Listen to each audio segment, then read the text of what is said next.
Bonjour et bienvenue, je suis Céline, conseillère en économie sociale et familiale. Je vous accueille dans cette nouvelle chronique afin que vous puissiez en savoir plus sur les nouveaux phénomènes, les puffs. Pour obtenir des informations, nous allons réaliser l'interview de Léa, étudiante infirmière. Enchantée Léa. Bonjour, enchantée. Alors expliquez-nous Léa, que sont les puffs ? Les puffs sont des cigarettes électroniques ou vapoteuses. Elles permettent de délivrer une quantité de nicotine prédéfinie dans la vapeur qui est respirée. La nicotine est une substance psychoactive agissant sur le cerveau. Les puffs ont été créées aux États-Unis en 2019 et sont arrivées en France en 2020. Leur différence avec les autres vapoteuses sont qu'elles sont à usage unique et non rechargeables. C'est un atout pour séduire les consommateurs. Pour plus d'informations sur les cigarettes électroniques, je vous recommande d'aller regarder la chronique qui leur est dédiée. Très bien, mais qu'est-ce qui séduit alors les consommateurs ? Tout d'abord, le marketing des puffs vise à attirer le regard du public jeune car elles sont très colorées. Ensuite, sont soulignées la variété, l'originalité et l'intensité des goûts proposés allant du goût glace à la fraise au goût menthe fraîche en passant par le goût marshmallow et cola rhum. Le consommateur peut choisir le nombre d'utilisations situé entre 300 et 600 bouffées et son prix est moins élevé qu'un paquet de cigarettes. Il se situe autour de 8 €. Le consommateur peut choisir la concentration en nicotine pouvant aller de 0 à 2%. Pour finir, les puffs sont simples à utiliser et prêtes à l'emploi. Il n'y a pas besoin de les recharger ni de les remplir. À propos des consommateurs, pour quelles raisons en consomment-ils ? Certaines personnes fumant des cigarettes souhaitent arrêter et choisissent de fumer la puff pour ainsi diminuer progressivement le rapport de nicotine, substance dont ils sont dépendants. Cependant, la majorité des consommateurs sont les jeunes adultes et les adolescents, chez qui une montée en puissance de la consommation des puffs a été observée malgré l'interdiction de vente aux mineurs. En effet, une étude menée par l'Alliance contre le tabac réalisée auprès de 400 jeunes âgés de 13 à 16 ans met l'accent sur la facilité d'accès, la promotion du produit sur les réseaux sociaux utilisés par les jeunes et le fait que les puffs se cachent facilement parmi des feutres ou des stylos dans une trousse. Dans l'étude, 61% des ados affirment que la puff permet de découvrir des goûts originaux et 52% soulignent le côté ludique avec le nuage de vapeur. Pour plus de la moitié des ados, les goûts originaux et fruités représentent le premier argument les poussant à tester la puff. Ah, je vois. Donc les adolescents qui fument des cigarettes passent aux puffs pour leur couleur et leur goût. Ce n'est pas tout à fait ça. En réalité, la majorité des adolescents qui fument des puffs n'ont jamais fumé de cigarettes.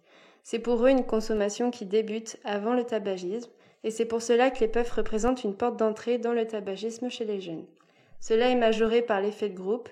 Les médecins surveillent l'évolution de cette situation et cherchent à prévenir l'apparition d'une épidémie d'addiction à la nicotine chez les mineurs. Mais alors, quels sont les risques pour les personnes qui utilisent la puff ? Le Haut Conseil de la santé publique explique que plus nous sommes exposés tôt à la nicotine, plus nous risquons de développer une réelle dépendance et de vouloir passer à la cigarette.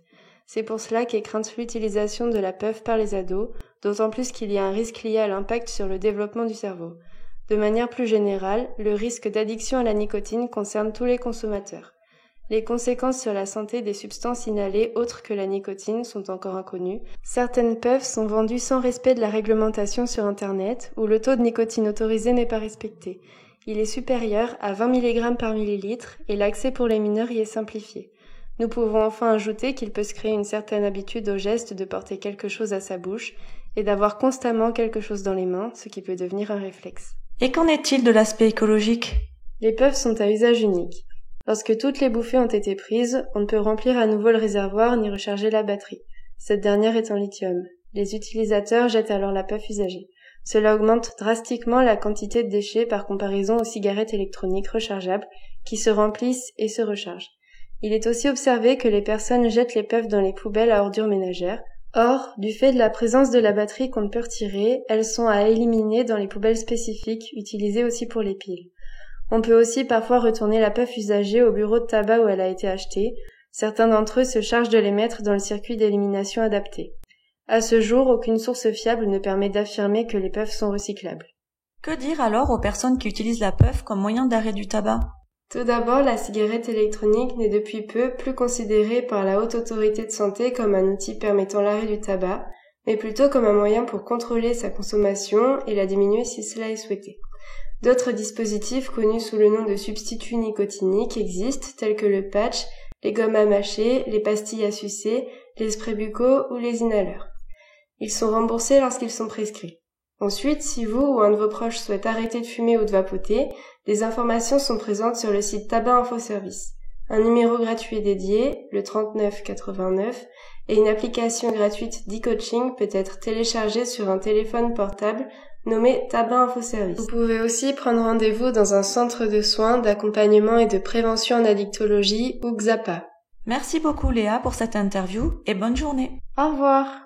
Cette chronique est terminée. N'oubliez pas que vous pouvez trouver toutes nos chroniques sur la chaîne YouTube du CH Esquirol. En attendant, si vous avez des questions pour vous, votre entourage ou pour des raisons professionnelles, vous pouvez nous contacter au XAPA Bobillot, 80 rue François Perrin, au 05 55 34 43 77 ou encore sur le site internet centrebobillot.fr.